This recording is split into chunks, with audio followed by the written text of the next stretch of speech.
Hello दोस्तों, कैसे हो आप सभी दोस्तों। आज की इस वीडियो में हम बात करने वाले हैं डेटा स्ट्रक्चर्स के बारे में। दोस्तों ये बहुत ही ज़्यादा इंपॉर्टेंट टॉपिक है। किसी भी आप इंटरव्यू में जाएंगे, सीपी के लिए जाएंगे, प्रोग्रामिंग में आपको अगर घुसना है तो डेटा स्ट्रक्चर आपको आना ही चाहिए। डेटा स्ट्रक्चर और एल्गोरिदम ये दो बहुत ज़्यादा बिल्डिंग ब्लॉक्स कह सकते हैं आप इनको प्रोग्रामिंग वर्ल्ड के।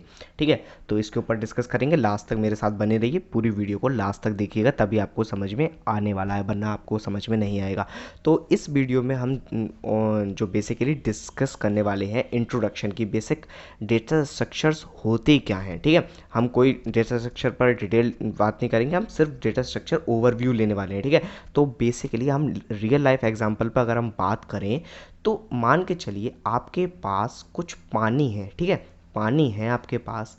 अब इस पानी को अगर आप एक बकेट में रख देते हैं तो ये बकेट का साइज़ ले लेगा। ठीक है, बकेट का स्ट्रक्चर बना देगा, ये पानी बकेट के स्ट्रक्चर में कन्वर्ट हो जाएगा।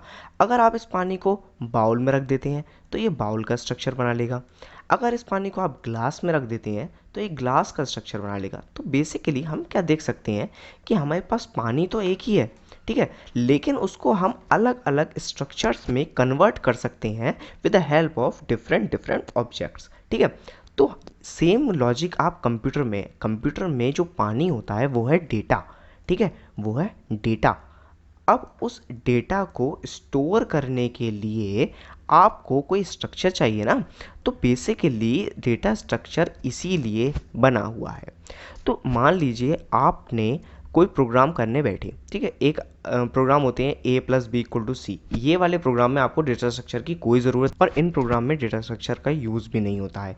यूज़ किस में होता है, जब आप बहुत बड़े बड़े प्रोग्राम करते हैं, आप किसी कंपटीशन में बैठते हैं, आप किसी जॉब इंटरव्यू में बैठते हैं, तब आपको बहुत बड़े बड़े थ्योरेटिकल जो प्रोग्राम्स होते हैं, थ्योरी होती हैं, उनको आपको समझना होता है।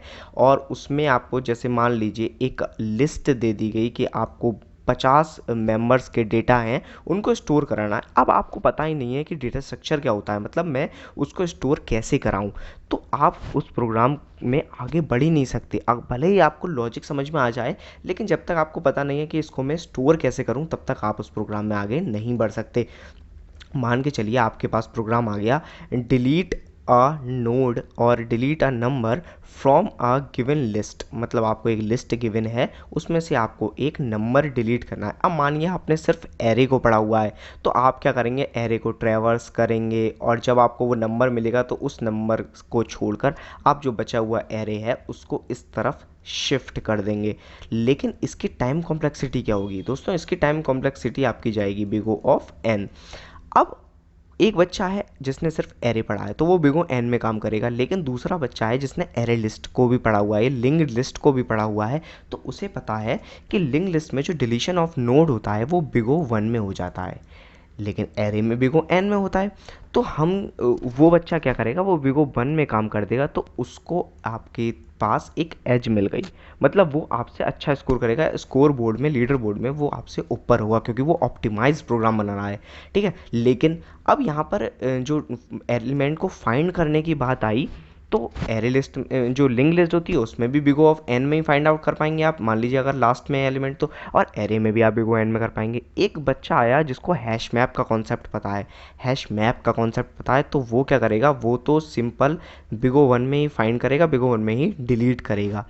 तो समझ रहे हैं ना आप डेटा स्ट्रक्चर का कितना वैल्यू है। जितने आपको डेटा स्ट्रक्चर के बारे में नॉलेज होगी तो उतना ही आप ऑप्टिमाइज प्रोग्राम बना सकते हैं। भले ही आप कितनी भी एल्गोरिदम जानते हो और डेटा स्ट्रक्चर के बारे में आपको नहीं पता है तो आप कुछ नहीं कर सकते, या आपको खाली डेटा स्ट्रक्चर पता है, एल्गोरिदम नहीं पता, तो भी आप कुछ नहीं कर सकते। तो दोनों का ही यूज़ है आपके प्रोग्रामिंग वर्ल्ड में। ठीक है, समझ गए आप बात को, डेटा स्ट्रक्चर क्या है। अब हमारे पास कई सारे डेटा स्ट्रक्चर हैं, जैसे कि हमारे पास है एरे, ठीक है, हमारे पास है लिंक्ड लिस्ट, हमारे पास है स्टैक, हमारे पास है क्यू, हमारे पास है क्यू, और फिर हमारे पास आते हैं ट्रीज़, फिर हमारे पास है ग्राफ्स, फिर हमारे पास है ग्राफ का ही थोड़ा सा मॉडिफाइड वर्जन, ट्री का मॉडिफाइड वर्जन, मान लीजिए हीप।